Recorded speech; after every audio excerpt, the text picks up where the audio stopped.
This ultramarathon gear cost more than my last car service.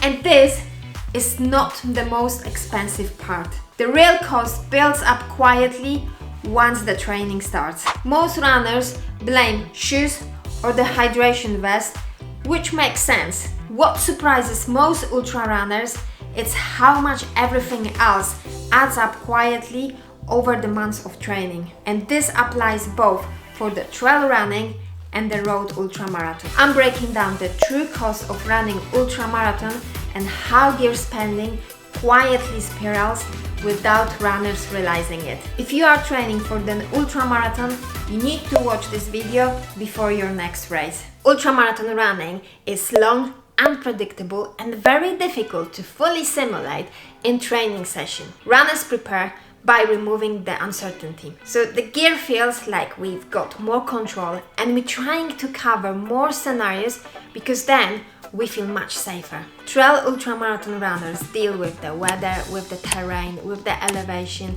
and mandatory kit requirements. And the road ultramarathon runners deal with the repetitive load, with the fueling logistic and many hours on the feet. Each new challenge is a reason to buy something that promises the comfort, efficiency and the security.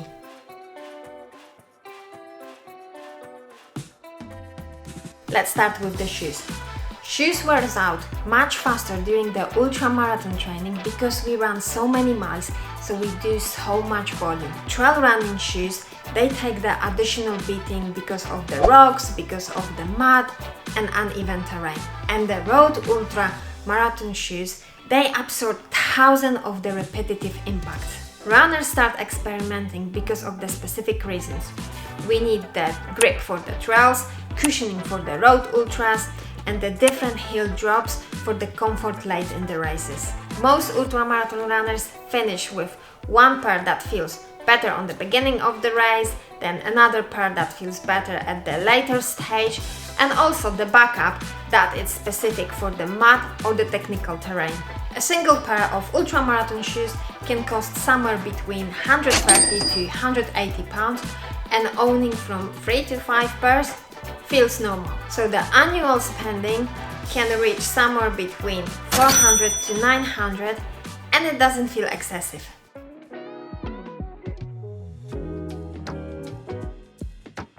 Hydration vests, they will have different sizes, different adjustment system, how easy it is to access the pockets, obviously different water bottles, the ladder compatibility and of course the total carrying capacity. So what works for the 50-kilometer race can fail on the 100-kilometer or 100 miles ultramarathon. Many runners start with one vest and slowly discover the limitation. The bottles bounce, it's difficult to access the front pockets while we're running. The rear fills up very quickly with the mandatory gear added. The cold races require extra layering. The trail ultramarathons demand the waterproofs and the safety equipment. The road ultramarathons have the simpler setup, however they've got the higher fueling capacity. Runners replace vests trying to solve the practical issue rather than because the vest is broken. Quality vest for the ultramarathon can cost somewhere between 120 to 200 pounds, and owning 2 running vests, it's quite normal. This is how hydration gear cost adds quietly.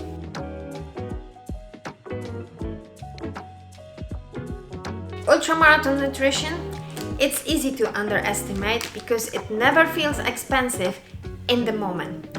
Fuel is bought run by run, a few gels for the long run, drink mix for the training session, and electrolytes added without even thinking. During the ultramarathon training, a single long run can use the fuel worth of 4 to 7 pounds. And at that moment, it doesn't feel expensive. However, it starts being expensive when we keep adding that stuff, when we keep doing the long training week after week. Trail ultramarathon runners test often more products because the effort changes with the terrain and the elevation. Most ultramarathon runners experiment widely before they find something that works with the gut and with the energy levels. If we take this one into account and we calculate how much training we do over the year, the spending on the nutrition reaches from 300 to 500 pounds, and not many runners actually calculate this one.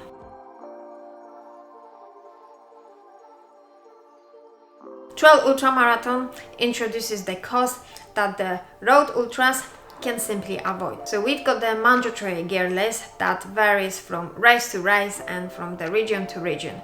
So we are required to have the waterproof jacket, waterproof trousers, gloves, hats, emergency blankets, and the safety equipment that meets certain standards. Poles are another example. They are great for the long climbs and the steep descent, and they also need the compatible vest, and typically they cost somewhere around 100 to 180 pounds. Another thing is headlamps. We need them for the long section during the night, and typically the headlamps will cost somewhere around 70 to 140 pounds. Even the runners who already got their running gears, they quite often need to upgrade to meet the race rules. So this category alone can cost somewhere around 200 to 400 pounds.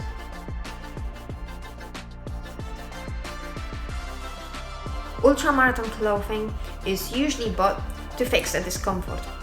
Chafing, heat, cold, rain shows up late in the long race. When one item works, the runners will buy it again and again. And quite often we buy the same item for the different weather. Trail ultramarathons require more clothing than the road ultras. Over time, clothing can reach from 300 to 600 pounds.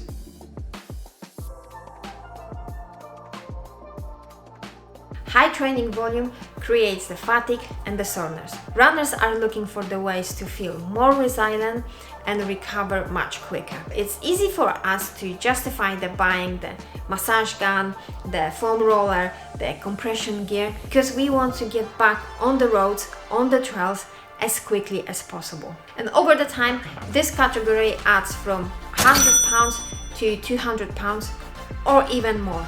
And this one doesn't include the occasional visit to the physiotherapist, because from time to time we need those sessions. And for example, my physio charges 70 pounds per session. When everything is added together, here is the total real cost of ultramarathon running.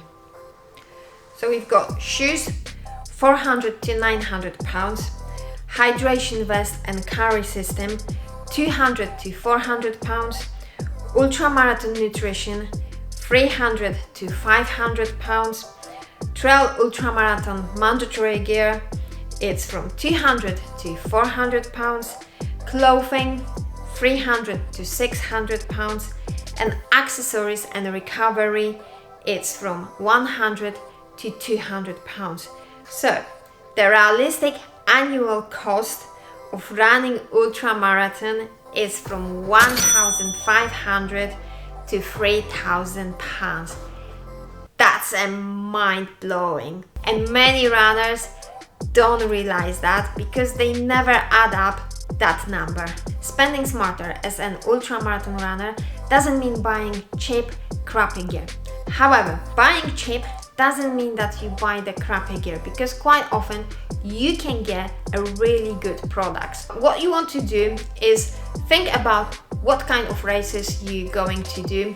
Go on the website and then check what the mandatory gear is, and then see what other items you need to buy and what items you already got. So choose gear for the long hours on your feet, for the different weather scenarios, and don't buy gear for the scenarios that you haven't experienced yet. So don't think like, oh, I need to buy this one, I need to buy that one, I need to buy this item, because this one adds up quickly. Go on your training, practice different scenarios, and buy the gear accordingly. Quite often you will have many discounted items.